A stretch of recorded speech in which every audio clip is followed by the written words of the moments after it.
చిన్నలకును పెద్దలకును సహోదరి సహోదరులకును నా యొక్క హృదయపూర్వకమైన వందనాలు తెలియజేస్తున్నాను.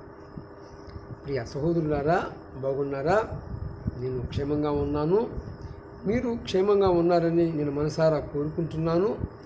మీ కుటుంబంలో సమాధానము లేకపోతే మీ అందరికీ యేసుక్రీస్తు నామములో సమాధానము అనుగ్రహించబడును గాక. ఈరోజు ఈ యొక్క కౌంటరు ఎవరికి పెడతాం జరుగుతుంది అంటే సుగుణాకర కరుణాకర సుగుణాకు పెట్టడం జరుగుతుంది. బైబిల్ గ్రంథములో ఇలాంటి వ్యక్తి ఒక మనుషుడు ఉన్నాడు.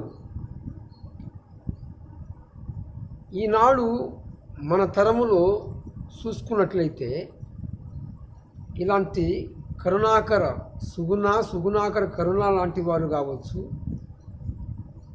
క్రైస్తవాన్ని అణిసివేయాలని అనగదొక్కాలని ఆనాటి నుంచి ఈనాటి వరకు కూడా క్రైస్తవుల మీద లేని నింద పుట్టించాలని ఇలాంటి కరుణాకరు లాంటి వారిని ఈనాడే కాదు ఆనాడు కూడా ఉన్నారు. ఆనాడు ఉన్న వారిలో మెట్టుకు ఒక వ్యక్తిని మీ ముందుకు తీసుకురావాలని పరిశుద్ధాత్మ ప్రేరేపణలో నేను మీ ఎదుటికి రావటం జరుగుతుంది. ఆత్మ చెప్పు సంగతులు చెవిగలిగిన వాడు వినుగాక. ప్రియ సహోదరులారా, నిద్రపోతున్న క్రైస్తవులారా మేలుకోనండి. ఎందుకు నేను ఇలాగా చెప్పాల్సి వస్తుంది అంటే దేవుని రాకడ సమీపంగా ఉంది. ఇక వచ్చువాడు ఆలస్యం చేయట్లేదు. ఆయన త్వరగా రాబోతున్నాడు. వాని క్రియ చొప్పున జీతము నా వద్ద ఉన్నదని చెప్పబడిన ప్రకారముగా ఆయన త్వరగా రాబోతున్నాడు. నిద్రపోతున్న క్రైస్తవులారా అని ఎందుకు అన్నాను అంటే ఇలాంటి అసత్యవాదులను అసత్య బోధకులని సత్య సంబంధులుగా ఉంటున్న వారు ఎదుర్కోపోతే వారు ఎలాగా మాట్లాడుతున్నారు, రకరకాలుగా సత్య సంబంధులుగా ఉంటున్న వారి మీద లేని నింద ప్రసారము చేసి బురద చల్లి లేని దాన్ని ఉన్నదానిగా చూపిస్తున్నారు ఈనాడు సత్య సంబంధులుగా ఉంటున్న దైవ సేవకుడు శాలమరాజన్న మీద. ఇలాంటి సుగుణాకర కరుణ లాంటి వారు ఈనాడే కాదు, బైబిల్ గ్రంథములో ఒక వ్యక్తి ఉన్నాడు. ఇతను ఎవరయ్యా అంటే ఇశ్రాయేలు ప్రజలకి ప్రథముగా రాజుగా దేవుని చేత ఎన్నుకోబడి దేవుని సేవకుని చేత అభిషేకము పొంది ఈయన దేవుని ప్రజలైన ఇశ్రాయేలు మీద ప్రథముగా రాజుగా ఉన్నాడు. అయితే ఇతను పతనానికి కారణం ఏంటి అయ్యా అంటే ముందున్న భక్తులు క్రీస్తు సేవకులు కావచ్చు, విశ్వాసంలో ఉన్నవారు కావచ్చు, ఆయా పరిధిలో ఎవరికి తోసినట్లుగా వారి తలంపును బట్టి వారు సాక్ష్యం ఇవ్వటం జరుగుతుంది. ఇతను ఎవరయ్యా అంటే ఇశ్రాయేలు ప్రజలకి ప్రథమ రాజుగా ఉన్న వ్యక్తి ఎవరయ్యా అంటే సౌలు. ఈ కీచు కుమారుడైన సౌలు పతనము కావటానికి కారణము భక్తులు రకరకాలుగా వారికి దేవుడు ఏ కోణములో బయలుపరిచాడో ఆ కోణములో వారు తెలియజేయటం జరుగుతుంది. అయితే నాకు ఇచ్చిన తలంపును బట్టి దేవుడు నాతో ఏం మాట్లాడాడో దాన్ని మటుకు నేను మీ ముందుకు తీసుకొస్తాను.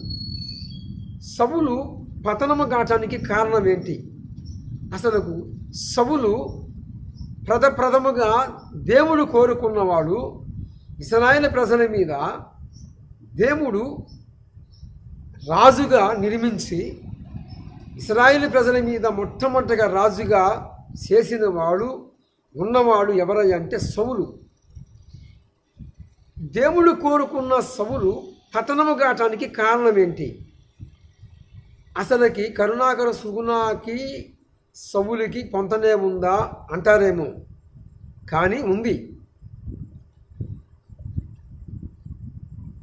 ఇక్కడ మొదటి సమూయేలు గ్రంథము 15వ అధ్యాయంలో మనం చూసుకున్నట్లయితే ప్రియ సహోదరులారా, టైము లేదు, టక్క టక్క టక్క టక్క నేను చెప్తూ జరుగుతుంది, శ్రద్ధగా ఆలకించండి. ఏముందలే అని చెప్పి టెక్టేజీగా తీసుకోవద్దు. ఆత్మ చెప్పు సంగతులు చెవిగలిగిన వాడు మరొకసారి వినుగాక. ఇక్కడ స్పష్టంగా ఇక్కడ ఒక ప్రవర్త ఉన్నాడు. ఈయన ఎవరయ్యా అంటే, ఏ సౌలునైతే రాజుగా అభిషేకించాడో, ఇశ్రాయేలు ప్రజల మీద నిర్మించాడో, ఆ యొక్క ప్రవర్త ఈయన సమూయేలు, ఈయన పేరు. ఈయన దేవుని ఆత్మతో నింపబడి దేవుడు సమూయేలుకి ఏమి చెప్పాడో ఆ మాటని సమూయేలు సౌలుతో చెప్తాడు. ఇక్కడ ఈ సౌలు పతనము కావటానికి ప్రథముగా ఇదొక కారణం. ఏంటి అంటే రకరకాలుగా చెప్తారు భక్తులు అడిగితే. సౌలుకి వీర్ష్యం ఉంది, లేదు సౌలు ఒక అధికారాన్ని కోరుకున్నాడు, సౌలు రకరకాలుగా సౌలు మీద మెసేజీలు, రకరకాలుగా వాక్యాలు ఎవరి తలంతుని బట్టి వాళ్ళు వాడుకుంటూ ఉంటారు, చెప్తారు. మెట్టుకు నా యొక్క తలంపుల్లో పరిశుద్ధాత్మ దేవుడు పెట్టిన ఏంటయ్యా అంటే, ఈరోజు కొన్ని కారణాలు నా దృష్టికి తీసుకొచ్చి మీతో నేను పంచుకుంటాను. అయితే ఇక్కడ ఏం జరిగింది అంటే, అమాలీకుల మీదకి ఈ యొక్క సమూయేలు ప్రాంతమును అమాలీకుల మీదకి వెళ్ళి యుద్ధం చేయమని సౌలుకి బోధించాడు. అయితే సౌలు ఏం చేశాడు అంటే, సమూయేలులోకి వచ్చి స్పష్టంగా నిర్మించిన సృష్టికర్త అయిన భగవంతుడు పరిశుద్ధాత్మ దేవుడు సమూయేలులో ఉండి మాట్లాడాడు. మాట్లాడుతున్నవాడు సమూయేలే కానీ కంటికి కనపడుతున్నవాడు, కంటికి కనపడకుండా సమూయేలులో ఉండి మాట్లాడుతున్నవాడు పరిశుద్ధాత్మ దేవుడు అన్న సంగతి సౌలు మర్చిపోయాడు.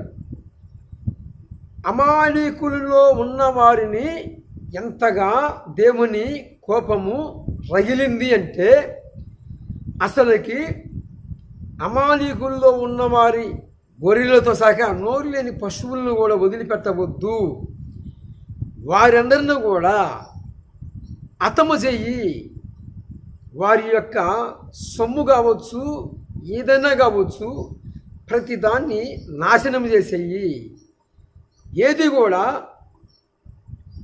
శేషం అనేది ఉండకూడదు అని చెప్పి సమూయేలు పంపిస్తాడు.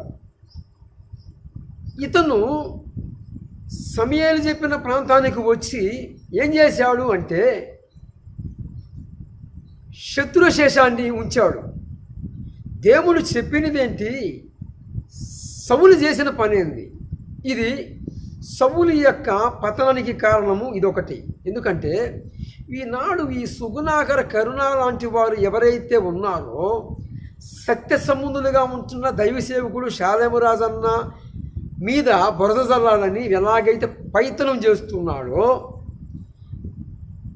సుగుణ లాంటి కరుణాకర్ కావచ్చు, విజయ్ కుమార్ కావచ్చు, పోనీ జాన్పాల్ కావచ్చు, రకరకాలైన వారు ఎవరైతే ఉన్నారో అసత్యములో ఉన్నవారు అందరూ కూడా సత్య సంబంధుల మీద బురద జల్లాలని ఎలాగైతే ఉన్నారో, అలాగనే ఈ యొక్క సమూయేలు ప్రవర్త చెప్పిన మాటని పెడసెబిని పెట్టిన కారణం చేత, తిరుగుబాటు చేసిన కారణం చేత, సమూయేలుకి చెప్పిన మాటని తునీకరించి సమూయేలు ఒక పని చెప్తే సౌలు వ్యతిరేకముగా, అసలుకి సమూయేలు చెప్పిన పని ఏంటి, సౌలు చేసిన పని ఏంటి? సమూయేలు నువ్వు పోతున్న ప్రాంతంలో గర్భిణీ స్త్రీలైనా సరే ఎవరైనా సరే అసలుకి శత్రు శాతాన్ని అసలు ఉంచకూడదు. నోరు లేని పశువులనే ఓసకోత కోయముంటే సౌలు ఏం చేశాడు అక్కడ అంటే అక్కడ శత్రు శేషాన్ని ఉంచి వచ్చాడు. నెంబర్ 1 సౌలు పతనానికి కారణము ప్రవర్త అయిన సమూయేలు మీద తిరుగుబాటు చేయటము. భక్తులను అడిగితే రకరకాలుగా చెప్తారు. అయితే దేశము కలకము మోసాలు పక్కన పెడితే అసలు మత్సరము లేనివాడు ఈ భూప్రపంచంలో ఎవడూ లేడు.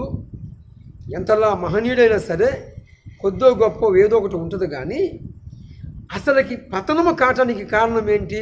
ఒక దేవుణ్ణి ఏర్పాటులో ఉన్న ఒక వ్యక్తి పతనము కావటానికి కారణం ఏంటయ్యా అంటే ఫస్ట్ సౌలులో గర్వము నడిచింది. తర్వాత ప్రవర్త అయిన సమూయేలుని మీద తిరుగుబాటు చేశాడు. తరువాత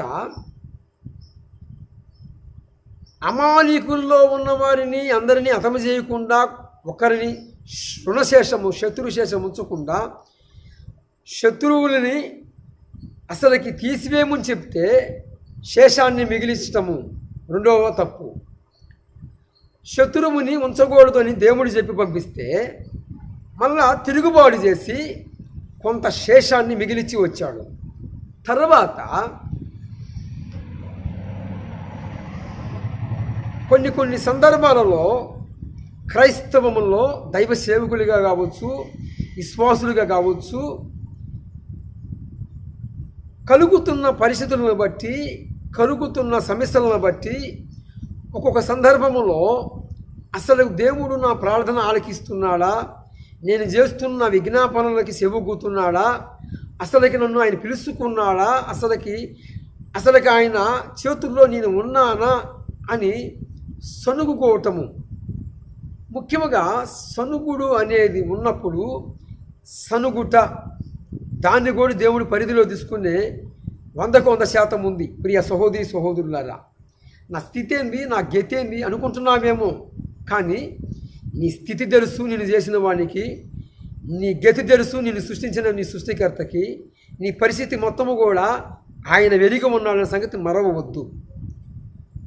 అయితే సౌలు పతనము కావటానికి కారణము ఫస్ట్ ప్రవర్త అయిన సమూయేలు మీద తిరుగుబాటు చేయటము. సమూయేలు ఒకటి చెబితే సౌలు ఇంకొకటి చేసి వచ్చాడు. సరే, ఇది నెంబర్ 1 పతనానికి కారణము. రెండవది, దేవుడు ఏర్పాటు చేసుకున్న వారి మీద తిరుగుబాటు చేయటము. దేవుడు నిర్ణయం చేసుకున్న వారి మీద, అంటే ఇలాంటి సుగుణ లాంటి కరుణాకరులు ఎలాగైతే సత్య సంబంధులైన షాలెము రాజన్న మీద బురద జల్లాలని వాళ్ళ నోరు ఎలాగ ఉందంటే అలాగా ప్రలోభిస్తున్నారో, విడిగా నరమలేని నేలకని ఎలా పడితే అలాగా వాడుకుంటున్నారో, అలాగనే ఈ యొక్క సౌలు దేవుడు ఏర్పాటులో ఉన్న దావీదుని దూషించటము, దావీదు మీద పగబట్టటము, ఇది ఒక రెండవ పతనము. సౌలు పతనము కావటానికి కారణము. ఎంతగా అతను అయిపోయాడు అంటే, ఇక ఈ యొక్క సమూయేలు ఏడుస్తూ ఉన్నాడు. ప్రవర్త కళ్ళ ఎంట కన్నీళ్ళు కారకూడదు సుమి. ప్రవర్త అంటే సాదాసీదా కాదు. జీవం కలిగిన సైన్యములకు అధిపతికి యెహోవా ఏర్పాటు చేసుకున్న ప్రవర్త. షాలేము రాజన్న సత్య సంబంధుడిగా ఉన్నాడు, సత్యబోధకుడిగా ఉన్నాడు. ఆయన నిర్మించిన ఎంతోమంది సాక్ష్యం ఇస్తున్నారు. విశ్వాసుల కాని నుంచి ఆయా దేశాల నుంచి కూడా సాక్ష్యం ఇస్తున్నారు. ఈనాడు ఈ సుగనాగర కరుణ అంటాడు, రకరకాలుగా బురద జల్లాలని చూస్తున్నాడు. అలాగనే ఈ యొక్క విజయ్ కుమార్ కూడా షాలేము రాజన్న మీద బురద జల్లాలని చూస్తూ ఉన్నారు. అయితే సౌలు పతనం కావటానికి కారణము దావీదు కూడా ఒక ప్రవక్త. దావీదు దేవుని ఏర్పాటులో ఉన్నాడు.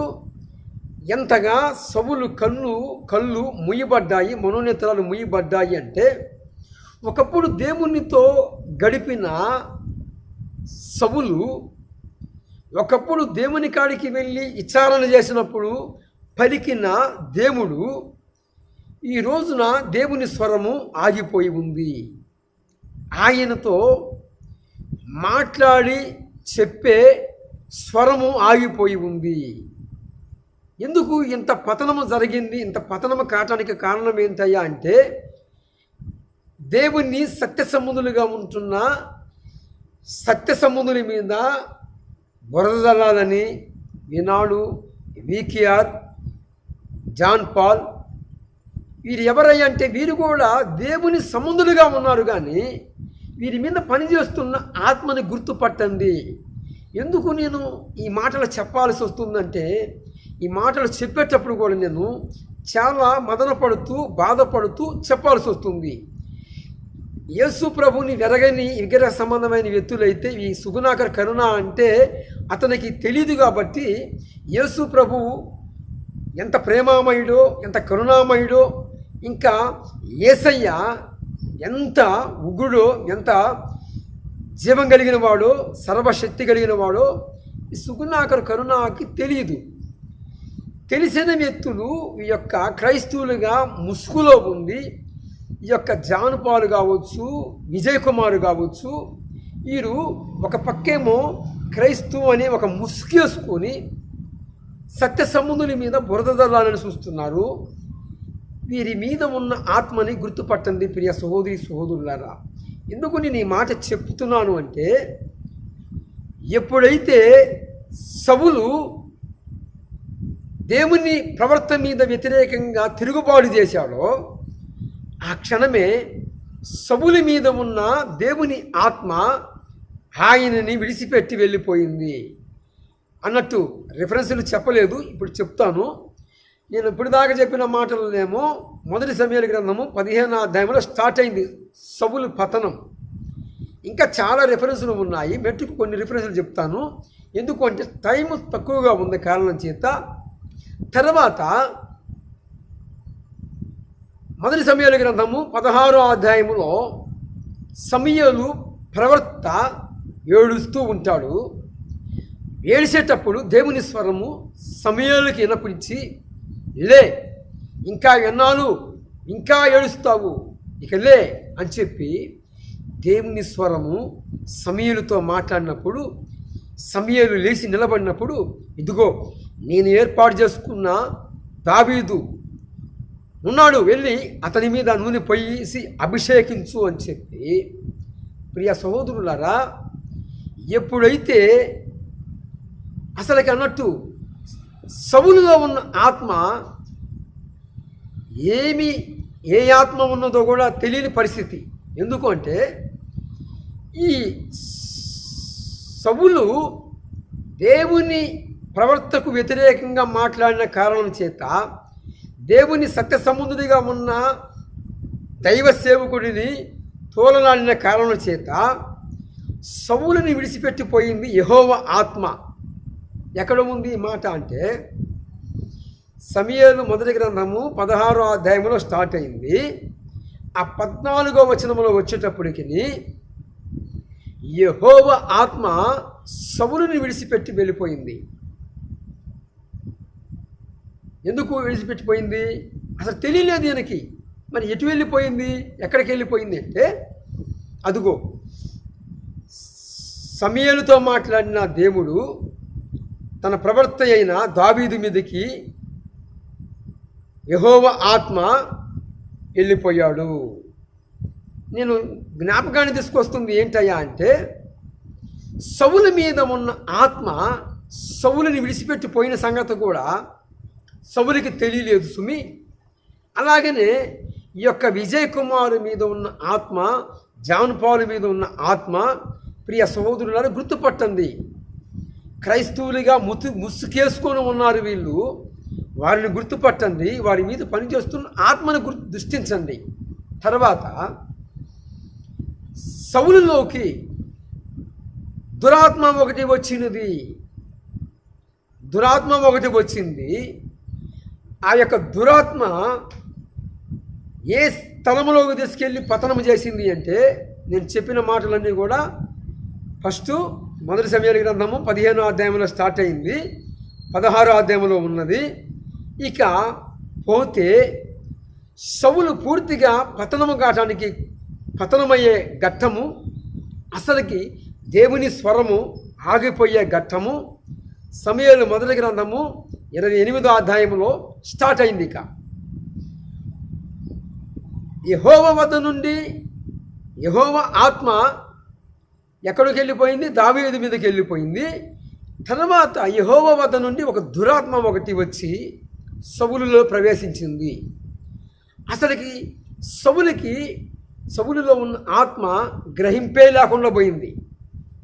ఏ కారణం చేత అంటే, నాకు తెలిసిన తలంపుని బట్టి పరిశుద్ధాత్మ దేవుడు నాతో మాట్లాడిన మాటలే మీకు చెప్తున్నాను. సౌలు పతనము కావటానికి కారణము తన ప్రవర్త అయిన సమూయేలు మీద తిరుగుబాటు చేయటము. దైవ సేవకుడు సత్యసముద్రుడిగా ఉంటున్న వానికి మీద తిరుగుబాటు చేయటము కారణాన్ని బట్టి ఈ యొక్క సౌలు పతనానికి ప్రారంభము. ఇది నాకు తెలిసిన పరిధి, దేవుడు నాతో మాట్లాడిన మాటలు. ఒక్కొక్క భక్తుడితో ఒక్కొక్క రకంగా మాట్లాడవచ్చు, కాదంటలేదు. మెట్టుకు నాతో మాట్లాడిన పరిశుద్ధాత్మ దేవుడు ఇలాగ తలంపు ఇచ్చాడు కాబట్టి ఈ తలంపుని మీతో పంచుకుంటున్నాను. తర్వాత 28వ అధ్యాయము మొదటి సమయాల గ్రంథం 28వ అధ్యాయంలో ఒకప్పుడు సోది చెప్పేదాన్ని, కర్మ పిశాచి పట్టిన దాన్ని, ఆ స్త్రీనే రాజ్యాన్ని నుంచి బహిష్కరణ చేసిన ఈ యొక్క సౌలు గతి లేక చూడండి ప్రియ సహోదరులారా, చాలామందిని మనం చూస్తుంటాం. యేసు ప్రభు ఇచ్చినప్పుడు, అన్ని వనరులు ఇచ్చినప్పుడు, అంత నామ సాగిపోయేటప్పుడు, ఏ ఆటంకం లేనప్పుడు, సనుగుటం రాదు, గొనగటం రాదు, ఏ సమస్య లేనప్పుడు, ఏ ఇబ్బంది కలిగిన మాటలు రావు. ఏదన్నా సాఫీగా సాగిపోతున్న కుటుంబ వ్యవస్థ కావచ్చు, ప్రయాణము కావచ్చు. నామ అని ఎందుకు అన్నానంటే, నామ కుటుంబానికి సాదృశ్యంగా ఉంది కాబట్టి ప్రయాణమై సాగిపోతున్నప్పుడు ఏది రాకపోవచ్చు. కానీ ఏదన్నా అన్ఎక్స్పెక్టెడ్గా ఏదైనా జరిగినప్పుడు ఏమంటారంటే, అసలుకి నా జీవితం ఎందుకు, నా బతుకెందుకు, అసలుకి నా పూర్ణ వైభవమే బాగుంది, నా పూర్ణ స్థితే బాగుంది, ఆ స్థితిలోనే నేను అలాగ బాగున్నానని చెప్పి చేతులారా దేవుడిచ్చిన ఆధిక్యతని, జీవగ్రంథం ముందు దేవుడు రాసిన పేరుని చేతులారా సౌలులాగా తుడిపేసుకుంటారు అన్నట్టు. సౌలు పతనం గురించే మాట్లాడుతున్నాను. సౌలు ఎక్కడ ఉన్నాడో, ఎక్కడికి చేరాడో నేను ఇప్పుడు చెప్తాను. సౌలు పతనం కావటానికి కారణం మాత్రమే నేను చెప్తున్నాను. అయితే ఇక్కడ కర్మపిశాసిని ఊరు నుంచి బహిష్కరణ చేసిన ఈ యొక్క సౌలు, రాజ్య బహిష్కరణ చేసిన ఈ సౌలు గతి లేక, గత్యంతరం లేక, చూడండి సహోదరులారా, చాలామంది విశ్వాస యాత్రలో, విశ్వాస జీవితంలో కొనసాగించినప్పుడు ప్రతికూలమైన పరిస్థితులు, మనకి సమస్యలన్నీ ఎదురైనప్పుడు, తెలియని ఘట్టాలు ఎదురైనప్పుడు ఇలాగనే ఉంటుంది. కొన్ని సందర్భాలలో విశ్వాస యాత్రలో విశ్వాసి కావచ్చు, దైవ సేవకుడు కావచ్చు, ఎవరైనా కావచ్చు, ఇలాగనే ఉంటుంది.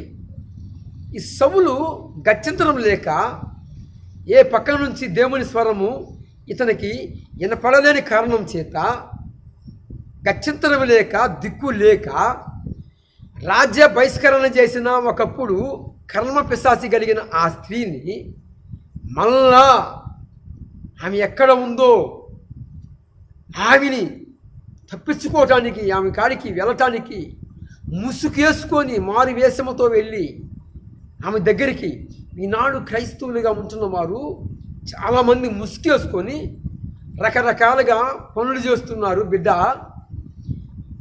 నీకు చెబుతున్నా, నీ బోధుడికి తెలియకపోవచ్చు, దైవ సేవకుడికి తెలియకపోవచ్చు నీ వ్యవహారం తీరు, కానీ నిన్ను నిర్మించిన నీ సృష్టికర్తకి కంటికి మరుగై ఉన్నది లేదు సుమా. జీవం కలిగిన దేవుని చేతుల్లో పడుట బహు కష్టకరము, బహు భయంకరము. ఎబిరీ పత్రిక 10వ అధ్యాయము 31వ వచనంలో చక్కగా రాయించి పెట్టాడు దేవుడు. ఈనాడు బొమ్మల పేరిట, బొమ్మలతో విగ్రహ సంబంధమైన వ్యక్తులనంటే దేవుడు క్షమిస్తాడు. ఒకప్పుడు నాది అదే పరిస్థితి, నన్ను క్షమించాడు, క్షమాభిక్ష పెట్టాడు. ఆ కరుణామయుడు నా యొక్క మనోనేత్రాలు వెలిగించాడు. అజ్ఞానం, అహంభౌతి, దమసం, నరకప్రాప్తి, అజ్ఞానం అనే బతిలో నుంచి నన్ను వెలుగులోకి నడిపించాడు. ఈనాడు చక్కగా నా మనోనేత్రాలు వెలిగించాడు. ఆ ప్రభుకి మహిమ కలుగును గాక. నాలాంటి సహోదరులు, ఐందవ సహోదరులు చాలామంది ఉన్నారు. వారి కనులు తెరవబడటానికే ఈనాడు ప్రయాస, ప్రయత్నము, విజ్ఞాపన. దీన్ని పక్కన పెడితే ముసుకేసుకున్న సవులులాగా క్రైస్తవుల్లోనే కుల పేరుతోనూ బొమ్మల పేరుతోనూ ఎంతమంది సందాలు గావిచ్చారు. మీరు అనుకుంటున్నారు మా సందా వ్యవహారం ఎవరికి తెలియదులే, మేమున్న ప్రాంతంలో తెలుసు, కానీ మేము పోతున్న చర్చిలో దైవ సేవకుడు తెలియదులే అనుకోవచ్చు. ప్రియా సహోదరులారా, క్రైస్తవులుగా ముసుకేసుకున్న ముసుగులో ఉన్నవారులారా, జాగ్రత్త. నీకు బోధిస్తున్న దైవ సేవకుడికి ఒకవేళ ఎరగకపోవచ్చు, కానీ నిన్ను నిర్మించాడే, నీ తల్లి గర్భమందు పిండముగా వేశాడే, ఆయన కంటికి, ఆయన కన్నుకి మరుగై ఉన్నది లేదు. గాఢాంధకార లోయల్లో ఏది సంచరించుద్దో, ఏమి ఉన్నదో కూడా ఆయన కంటికి మరుగై ఉన్నది లేదు సుమి.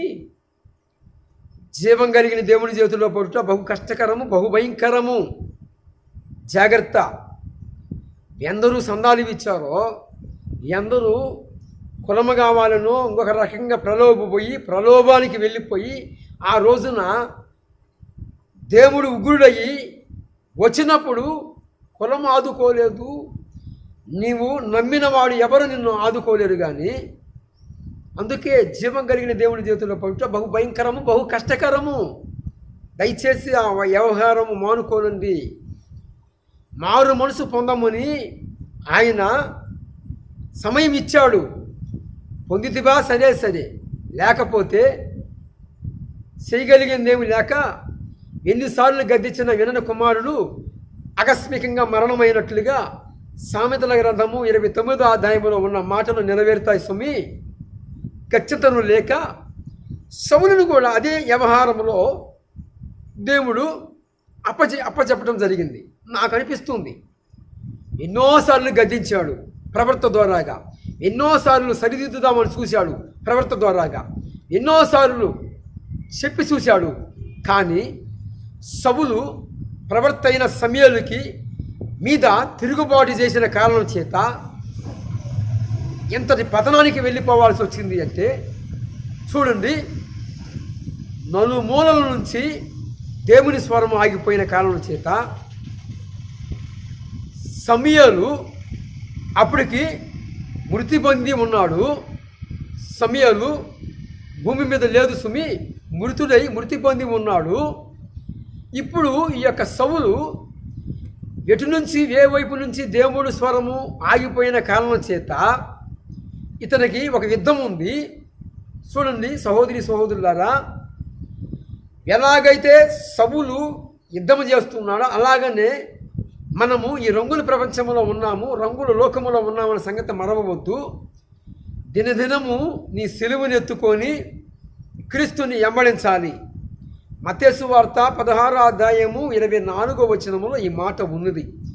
ఎవడైనను నన్ను వెంబడించగోరిన వెలలా తాను ఉపేక్షించుకొని తన సిలువను ఎత్తుకొని నన్ను వెంబడించవాలి అని చెప్పాడు. ఇంకను మనుషుల వద్ద నన్ను ఎవరైతే ఒప్పుకుంటారో నా తండ్రి రాజ్యములో వారిని ఒప్పుకుంటాను, మనుషులు ఎదుట నన్ను ఎవరు తునీకరిస్తారో వారిని తండ్రి రాజ్యములో నేను ఎన్నడూ ఎరగనని ఒప్పుకుంటాను అని చెప్పాడు. జాగ్రత్త. నీవు ఇచ్చిన సందా తెలుసు, నిన్ను నిర్మించిన సృష్టికర్తకి. కులము కోసమో ఇంకొక రకం కోసమో ఆనాడు ఉగ్రుడై ఈదాగోత్ర సింహమైన నాడు నీ కులము నిన్ను ఆపలేదు, నీవిచ్చిన సందాలు నిన్ను కాపాడలేవు. ఎందుకో తెలుసా? అది ఏది నీకు వర్తించదు. ఎంతగా నిన్ను ఎవరైతే పురికొలిపారో కులము కావాలి, అది కావాలి, ఇది కావాలి, కులము రావాలి, మేము రావాలి అని చెప్పి ఆపతి కాలములో మీ వద్దకి ఎవ్వడు ఆ మాటలు చెప్పిన వారు ఎవరు కూడా రారు రారు రారు. నా అనుభవపూర్వకంగా చెబుతున్న పాఠాలు ఇవి. నువ్వు నమ్మిన వాడు నీతిమంతుడు, పరిశుద్ధుడు, సైన్యములకు అధిపతి యెహోవా. ఆపత్తి కాలమందు నమ్ముకోదగిన వాడు ఆయన ఒక్కడే. ఎందుకో తెలుసా? ఆనాడు కులము ఆదుకోలేదు. ఒకవేళ మనుషులను ఆశ్రయిస్తున్నావేమో, ఈనాడే కాదు ఆనాడు ఇర్మీయా గ్రంథములో 17వ అధ్యాయము 5వ వచనములో ఉన్నది ఒక మాట.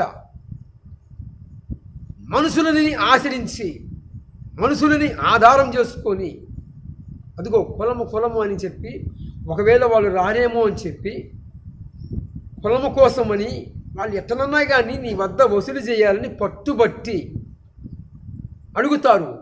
కానీ పాపం వాళ్ళకి తెలియదు. వారిలోకి వచ్చి సౌలులో ఎలాగైతే దురాత్మ ఒకటి వచ్చిందో అలాగనే వారిలోకి వచ్చి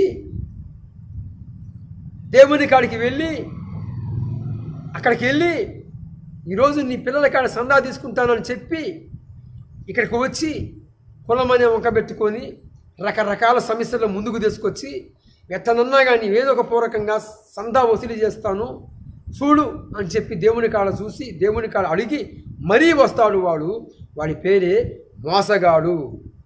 ఈ మోసగాడు వీళ్ళలోకి వచ్చి వీరితో మాట్లాడి వీరిలో ఉండి కులమనే వ్యవస్థని తీసుకొచ్చి చెబుతున్న సంగతి పాపం వచ్చిన పెద్ద మనుషులకు తెలియదు. ఎందుకో తెలుసా? వారి యొక్క మనోనేత్రాలు ముయ్యబడ్డ కారణం చేత వారి హృదయంలో ఉన్నవాడు పరిశుద్ధుడా అపవిత్ర ఆత్మ అనేది వారికి గుర్తుకు తెలియదు. వారికన్నా క్షమాపణ ఉంది, కానీ నీకు క్షమాపణ లేదు సహోదరుడా సహోదరి. ముసుగు వేసుకున్న సహోదరుడా, ఏ ముసుగు? క్రైస్తవంలో ముసుగు వేసుకొని దైవ సేవకుడు చూస్తూ లేదులే నేను చేస్తున్న పనులన్నీ కూడా అని చెప్పి ముసుగేసుకొని మందిరాభరణం ఉన్నప్పుడు ఒక రకంగాను, నువ్వున్న సమాజంలో ఒక రకంగాను ఏకీభవించి బ్రేక్ డ్యాన్సులు వేస్తున్నావు సహోదరుడా జాగ్రత్త. సౌలు ఎలాగైతే పతనమైపోయాడో, సౌలు సత్యసంబంధుడైన ప్రవర్తన మీద తిరుగుబాటు చేసిన కారణం చేతనే సౌలు పతనము కావడానికి కారణమైంది. కర్మ పిశాసి రాజ్య బహిష్కరణ చేసిన, దేశాన్ని నుంచి వెలివేసిన కర్మ పిశాసిని మరలా పోయి కర్మ పిశాసి కూడా గడ్డగా ఉనికిపోవటం చూస్తాం. ఎందుకో తెలుసా? అప్పటికి మృతి పొందిన సమూయేలు ఆ కర్మ పిశాసిలోకి వచ్చి సౌలుతో మాట్లాడుతాడు. ఇక సమూయేలు గ్రంథము 8వ అధ్యాయంలో ఉంటుంది నేను చెబుతున్న మాటలు. ఆ 16వ వచనంలోకి వచ్చేటప్పటికి ఆ 14వ వచనంలోనేమో నన్ను ఎందుకు మృతుల్లో నుంచి నన్ను తొందర పెడుతీవి, నేను ఎందుకు నన్ను పైకి రప్పిస్తీవి అని సమూయేలు సౌలుతో మాట్లాడుతూ సన్నివేశం మనం చూస్తాం. 28వ అధ్యాయము 14వ వచనంలో ఉన్న మాటలు. నన్ను ఎందుకు తొందర పెట్టి పైకి రప్పించితివి అని చెప్పి అన్నప్పుడు ఈ యొక్క సౌలు మాట్లాడుతుంటాడు సమూయేలుతో. అంటే కర్మ పిశాసి కలిగిన ఆ యొక్క స్త్రీల్లోకి వచ్చిన సమూయేలుతో మాట్లాడుతూ ఉంటాడు. వెంటనే యెహోవా యొద్ద విచారణ చేయగా ఆయన స్వరము ఆగిపోయిన కారణం చేత నలుమూలల నుంచి శత్రుశేషము నన్ను కమ్మి ఉన్నారు. నిన్ను వారితో వెళ్ళినప్పుడు వారిని జయించడానికి ఆ శక్తి నాకు ఉన్నదా? లేదు, వారిని జయించలేక వారి చేతుల్లో నేను మరణమైపోతానా అని నేను యెహోవా యొద్ద విచారణ చేస్తేని యెహోవా ఏమో మౌనంగా ఉన్నాడు, ఏ గత్యంతరం లేక. చూడండి ప్రియ సహోదరులారా, క్రైస్తవుల్లో ఉంటున్న వారికి ఈ యొక్క తెగులు బాలేదు. అందరూ కాదు, కొందరు ఉన్నారు, మరి కొందరు సత్య సంబంధులుగా ఉన్నారు, యేసుని వెంబడిస్తున్న వారిలో రోషంగా ఉన్నవారు ఉన్నారు. ఈ సత్య సంబంధులుగా ఉంటున్న వారు ప్రాణం పోయినా సరే, ప్రాణమైనా కానీ అడిగి తెస్తారు, కానీ క్రీస్తుని మడికి వదిలిపెట్టరు. ఎందుకో తెలుసా? లోక 12వ అధ్యాయము 4వ వచనములో, దేహమును చంపిన వానికి భయపడవద్దు, దేహమును ఆత్మను నరకములో పడవేయగలిగిన ఆ శక్తి కలిగిన వానికి మాత్రమే భయపడమని చెప్పాడు. అక్కడే మనుషులు ఎదుట నన్ను ఒప్పుకున్న వారినే నేను రాజ్యములో, పరలోక రాజ్యములో నా తండ్రి ఎదుట ఒప్పుకుంటానని చెప్పాడు. ప్రియ సహోదరులారా, సౌలు చెప్తున్నాడు, ఇక నలుమూలల నుండి నేను విచారణ చేసినప్పుడు దేవుని స్వరము ఆగిపోయింది, గత్యంతరం లేక దిక్కు లేక నేను నీ వద్ద విచారణ చేయడానికి ఈ యొక్క కర్మ పిశాచిని మళ్ళా తప్పించాల్సి వచ్చింది అన్నప్పుడు ఒక్క మాట అంటాడండి సమూయేలు. ఒక మాట అంటాడు, అదే మాట చూసుకోవాలి. క్రైస్తవుడికి, ప్రతి ఒక్క దైవ సేవకుడికి కావాల్సిన మాట ఇది. వండర్ నెంబర్ 1 మాట, నెంబర్ 1గా ఉన్న మాట సమూయేలు సౌలుతో చెబుతాడు. ఏమనంటే ఆ 16వ వచనంలో ఈ మాట ఉంటుంది. 28వ అధ్యాయము 16వ వచనంలో, సౌలా, యెహోవా నిన్ను వెడబాసి నీకు పగవాడై ఉండగా, అదుగో యెహోవా నిన్ను వెడబాసి నీకు పగవాడై ఉండగా, చెప్పకనే చెబుతున్నాడు. సృష్టికర్తకి నీవు వ్యతిరేకమైపోయావు, పగవాడివైపోయావు. Hello Vijay Kumar, John Paul, సహోదరి సహోదరులారా, వారిలో ఉన్న ఆత్మని గుర్తుపట్టండి. సౌలు మీద ఉన్న ఆత్మ ఎలాగైతే పక్కకు పోయిందో, దురాత్మ ఒకటి ఎలాగైతే వచ్చి ఉందో, అలాగనే వారి వ్యవహారం ఉన్నది చూడండి. ఇక్కడ సుగుణాకర్ కరుణ మీద పనిచేస్తుంది, అదే ఆత్మ, దురాత్మ. అతనికి తెలియదు అతనిలో పనిచేస్తున్న ఆత్మ. కానీ సౌలు వివరణ చెబుతున్నాడు. ఏమని అంటే, సమూయేలు సౌలుతో మాట్లాడుతున్నాడు, యెహోవా నిన్ను వెడబాసి పగవాడై ఉండగా. అంటే దేవుడు కూడా పగబడతాడా? దేవుడు కూడా పగవాడిగా ఉంటాడా అంటే ఉంటాడు. ఎందుకు ఉంటాడు అంటే, తను చేతులతో చేసుకున్న తన బిడ్డ, తన కుమారుడు పతనమైపోతుంటే, తన ఎదుటనే, తన కళ్ళ ముందులనే పతనముగా అయిపోతుంటే, తన చేతులతో నిర్మించిన అగ్నిగుండానికి తన చేతుల ద్వారాగానే నెట్టవేయబడే సన్నివేశము సృష్టికర్తకి కనపడుతుంటే, కన్నీళ్లు కారుస్తూ చేతులారా వీడిని అగ్నిగుండానికి నడిపించాలి కదా, ఇందుకా నేను వీనిని చేసుకుంది, ఇందుకా వీని నేను చేసుకుందని చెప్పి ఎన్నిసార్లు కన్నీరు గాడ్చాడో సైన్యములకు అధిపతికి యెహోవా కన్నీరు గాడ్చాడు. తెలుసా ఆయన కన్నీరు గారుస్తాడని? ఖచ్చితంగా కన్నీరు గారుస్తాడు, నిజం. ఇప్పుడు సమూయేలు పగవాడై ఉండగా యెహోవా అంటే చెప్పగానే చెబుతున్నాడు, సౌలా దేవునికి పగవాడయ్యావు, నీవు నాకు పగవాడివే, నాతో నీకేలా, అయినను నువ్వు నన్ను పిలిచావు కాబట్టి ఒక్క మాట చెబుతాను, చెప్పయ్యా, చిత్తమయ్యా. ఎప్పుడు మోకరించాడు, ఎప్పుడు వంగాడు?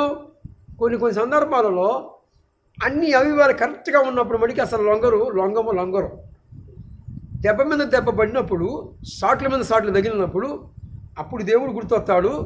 తీరా గుర్తొచ్చేటప్పటికి పతనమైపోవడం జరిగిపోయింది. ఎందుకు అంటే, శత్రుశేషాన్ని ఉంచకూడదని చెప్పి దేవుడు చెప్పి పంపిస్తే, శత్రుశేషాన్ని ఉంచిన కారణం చేత ఇక సమూయేలు చెబుతున్నాడు గుట్టు, నేడు నాతో కూడా నీవు ఉంటావు. అంటే సమూయేలు ఎక్కడున్నాడు? మృతుల లోకములో ఉన్నాడు. అదొక సన్నివేశం. మెట్టుకు ఆ సన్నివేశాన్ని మరొక తరుణంలో మీతో పంచుకుంటాను. మృతుల లోకం అనగా చనిపోయిన వారి వర్గము భూమి కింద పాతాళము ఉన్నది. ఆ యొక్క పాతాళములో సమూయేలు కూడా ఉన్నాడు. తర్వాత ఏమన్నాడు? నేడు సౌలా నీవు నాతో కూడా ఉంటామన్నాడు. అంటే చనిపోతామన్నాడు. చూడండి, నాశనానికి ముందు నడిచేది గర్వము, ఘనతకు ముందు నడిచేది వినయము. ఎప్పుడైతే ఈ సౌలులో గర్వం వచ్చిందో, అతిశయం వచ్చిందో, అది పతనము చేయడానికి కారణమైంది. ఎప్పుడైతే సత్యసముద్రుడిగా ఉంటున్న సమూయేలు మీద తిరుగుబాటు చేశాడో ఆ కారణాన్ని బట్టి దేవుడు పరిధిలో తీసుకున్నాడు. చూడండి, ఈ యొక్క విజయ్ కుమార్ లాంటి వారు, ఈనాడు జానపాల్ లాంటి వారు, కరుణాకర్ సుగుణ లాంటి వారు మెట్టుకు కనపడుతున్నారు. వీరి వెనకాల ఉండి ఆడిస్తున్న వారు చాలామంది ఉన్నారు. వారందరికీ కూడా ఈ యొక్క కౌంటర్ పెడతాం జరుగుతుంది. దేవుని ఉగ్రత వచ్చినప్పుడు దేవుని ఎదుట నిలబడి తాలుకోవటానికి వల్ల కాదు. నేను నిర్మించిన నీ సృష్టికర్త ఆయన, సైన్యములకు అధిపతి యెహోవా. ఆయన ఎదుట నిలబడి తాలుకునే శక్తి భూమి మీద కాదు, ముళ్ళోల కళలో ఎవరికీ లేదు. ఆయన ఎదుట వంగని మోకాలు కూడా ఉంగిపోయిద్ది. స్తుతించిన నేలకు కూడా ఏసే దేవుడిని ఒప్పుకునే ఘట్టము గడియలు ఆసన్నమై ఉంది. సౌలు పతనం కావటానికి కారణము ఇది నాకు తెలిసిన వరకు, నాకు దేవుడిచ్చిన తలంపును బట్టి. ప్రియ సహోదరులారా, చాలామందిలో ఈ యొక్క అతిశయము, ఈ యొక్క సత్యసముద్రుల మీద బురద జల్లారని వ్యవహారము తీరు ఈనాడు మనం చూస్తున్నాం. షాలేము రాజన్న ఎంతోమంది జీవితాలను వెలిగించి ఆ మహనీయుడు సృష్టికర్త అనే దేవాది దేవుడు ఆయన చేతుల్లో తీసుకొని షాలేము రాజన్నని ఒక పాత్రగా వాడుకుంటే, ఈనాడు ఈ యొక్క విజయ్ కుమారు, జానపాలు, రకరకాలైన వారు వెనకాల నుండి, కరుణాకర్ సుగుణ వెనకాల నుండి ఆడిస్తున్న వారందరూ కూడా ఏం చేస్తున్నారు? బురద జలాన్ని చూస్తున్నారు. ఆ బురద గుంట తీకు, గుంటలోనే పడిపోతావు, చెరపకురా చెడిపోతావు, మోసపోకురా దేవుడు ఎక్కిరించబడు, షేదు విషాన్ని విత్తితే విషమే నువ్వు కోస్తావు. గలతీ పత్రిక 6వ అధ్యాయము 7వ వచనం. మోసపోకు, దేవుడు ఎక్కిరింపబడు, మనుషుడా నీవు ఏది ఎత్తుతావో ఆ పంటనే కోస్తావు. ఆ పంటనే కోశాడు ఇప్పుడు సౌలు. ఆఖరికి ఏమైంది సౌలు పతనము గతి అంటే ఫస్టే తెలుసు దేవుడికి. సౌలు చెప్పిన మాటని చెయ్యడు, శేషాన్ని ముంచాడు, వాని చేతుల్లోనే ఈ శత్రువు చేతుల్లోని ప్రాణం పోవటము అని చెప్పి దేవుడికి తెలిసే పోయిన చోట ఊస కోత పోయి ఎవరిని ఉంచొద్దు, శత్రు శేషాన్ని అసలు ఉంచొద్దని చెప్తే, ఇక 2వ సమూయేలు గ్రంథము 1వ అధ్యాయము 13వ వచనంలో ఏ ప్రవర్తమ్మటైతే పడి ఆయనను పతనం చేయాలని చూశాడు ఈ సౌలు, ఆ ప్రవర్తకాడికి ఒకడు వచ్చాడు వార్త తీసుకొని, వార్త తీసుకొని. ఏమి వార్త? సౌలుని చంపిన వార్త. ఈడెవడు? ఆనాడు 1వ సమూయేలు గ్రంథము 15వ అధ్యాయంలో ప్రవర్తియగు సమూయేలు అమాలేకుల మీదకి యుద్ధానికి పంపించి వారిని అందరినీ ఊసకోత కోసి శత్రు శేషాన్ని ఉంచకుండా పతనం చేసి రమ్మని పంపిస్తే, అదిగో శేషాన్ని ఉంచి వచ్చాడే, ఆ శేషములో ఉన్న ఒకడు వచ్చి ఎవరి ఎదుటికి? రాజైన దావీదు ఎదుటికి వచ్చి చెప్తాడు, నీవు ఎక్కడి నుంచి వస్తున్నావురా అంటే, నేను అమాలేకుల రాజ్యములో ఒకని కుమారుణ్ణి, అయితే నా కళ్ళ ఎదుటనే సౌలు కుటుంబంలో వారు పతనమైపోయారు. ఇక సౌలు ప్రాణం పోని కారణం చేత తన కత్తి మీద తానే పడ్డాడు, ఆయన ప్రాణం బాలేదు. ఆయన బతిమాలాడండి. ఏమయ్యాడు? కొందరు చాలామంది ఈనాడు మనం చూస్తాం, వస్తున్న శోధనలను బట్టి, కలుగుతున్న సమస్యలను బట్టి విగ్రహ సంబంధమైన వాళ్ళ కాడికి వెళ్ళి బతిమాలుకుంటారు. ఎట్టా? ఈ యొక్క సౌలులాగా ప్రాణం పోయినా కానీ వాళ్ళ వైపు చూడకూడదు. అప్పుడు వాళ్ళకి నీకు తేడా ఏంటి? వాళ్ళకి నీకు తేడా ఏమన్నా ఉందా? నువ్వు సత్య సంబంధివా, లేకపోతే అబద్ధ సంబంధివా, లేకపోతే చీకటి సంబంధివా? చూసుకో నీవే. సహోదరులారా, నా యొక్క మాటల ద్వారాగా, ఈ మాటలు పరిశుద్ధాత్మ దేవుడే మాట్లాడుతున్నాడు. సౌలు ఎలాగైతే పోయి శత్రు చేతికి చిక్కాడో, అలాగనే ఈనాడు అన్నీ వచ్చినప్పుడేమో యేసయ్యా యేసయ్య అని కొన్ని శ్రమలు తగలంగానే అనుకోని రీతిగా తగలంగానే యేసు ప్రభు మాకు వద్దు అని వ్యతిరేకంగా మారి రివర్స్గా మారి రకరకాలుగా బురద జల్లాలను చూస్తున్నారు. ఆ బురద ఒకప్పటికి మిమ్మల్నే కప్పివేసిద్ది. హామాను అనేవాడు మొర్దెకైని చంపాలని సుమారు ఇంచుమించు 12 అడుగుల ఫీటు పోని 16 అడుగుల ఫీటు 18 అడుగుల ఫీటు కలిగిన ఒక స్తంభాన్ని నిర్మించుకున్నాడు. అయితే అక్షారోసు రాజుకి దేవుడు మాట్లాడాడు, మరణ శాసనము మార్చేశాడు. ఈ హామాను అనేవాడు మొర్దెకైని చంపాలని ఎలాగైతే పతనం చేయాలని ఒక స్తంభాన్ని నిర్మించాడో ఆ స్తంభం మీదనే పడి వాడి ప్రాణమే తీయటానికి నాంది పలికింది. గుంట తీకురా, గుంటలోనే పడిపోతావు. ఎవరు? కరుణాకరు సుగుణ. గుంట తీకు, ఆ గుంటలో పడిపోతావు. సహోదరుడా, నీకు మారు మనసు కలగాలనే, నీ మనోనేత్రాలు వెలిగించబడాలనే, ఆ అజ్ఞానం అహంభౌతి తమసం నరకప్రాప్తి, ఆ అజ్ఞానం అనే బతిలో నుంచి బయటికి రావాలనే, నేను పట్టిన దానికి 3 కాళ్ళలోనే ఆ యొక్క మనోనేత్రాలు వెలిగించబడాలని. ఒకప్పుడు 2 రోజులు 4 అయితే కాదు 2 రోజులు 3 అన్న ఆ యొక్క ఆచారం నుంచి 2 రోజులు 4 అనే ఆచారంలోకి రమ్మని అడుగుతున్నాను. కరుణాకర సుగుణ, ఇకనైనా మనసు మార్చుకో.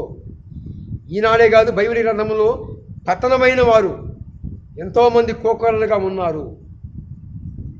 షాలేమ రాజన్న మీదకి రకరకాలుగా బురదలాలని ఇలాంటి అబద్ధ అసత్య సంబంధులు ఎందరు వచ్చినా షాలేమ రాజన్న సైన్యములకు అధిపతికి యెహోవా హస్తముల్లో ఉన్నాడనే సంగతి మరవవద్దు.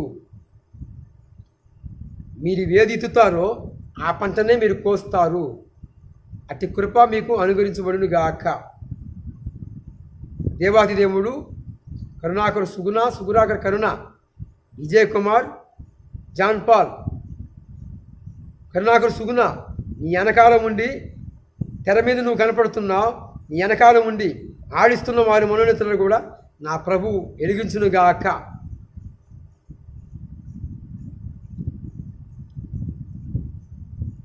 ఎందుకు ఇంతగా నేను మొత్తుకోవాల్సి వచ్చిందంటే, సత్య సంబంధుడిగా ఉన్నవాడిని, సత్య సంబంధుడిగా ఉంటున్న వారికి, సత్య సంబంధుడిగా ఉన్న వారికి మాత్రమే రోషం వచ్చింది.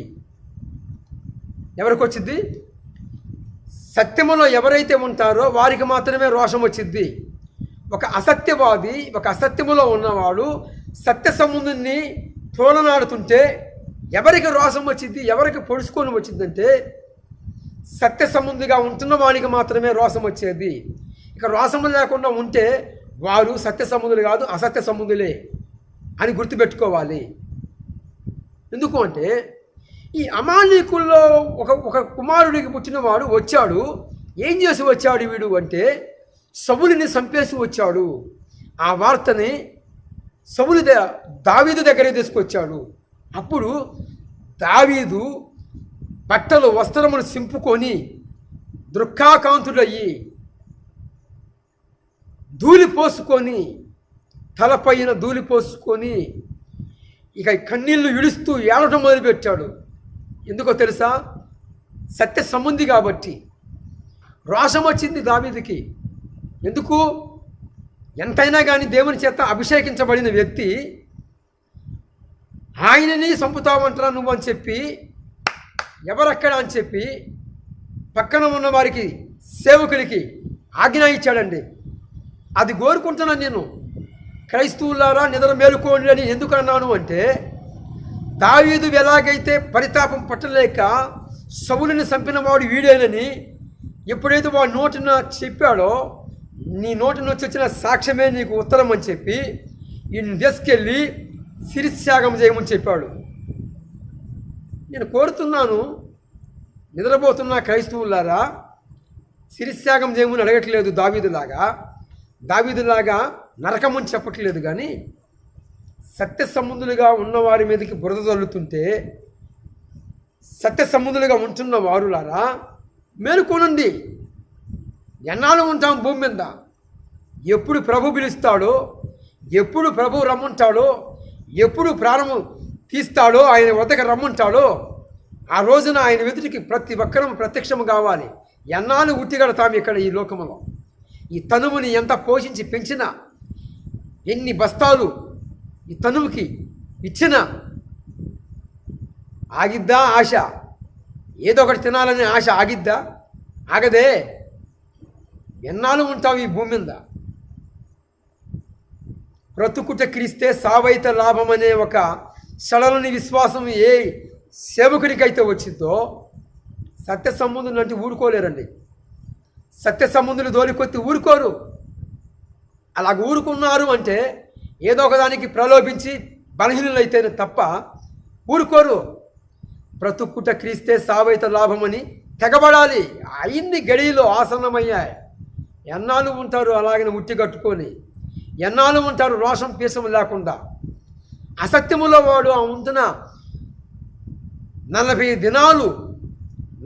దినాలు సవాలు విసిరితే 40 రోజులు ఇశ్రాయేలు ప్రజల్లో ఒక్కడు కూడా లేడా నాతో కలబడే దమ్ము లేనివాడు ఎవడన్నా ఉన్నాడా నాతో కలబడతాడా అంటే సౌలుకు కూడా దమ్ము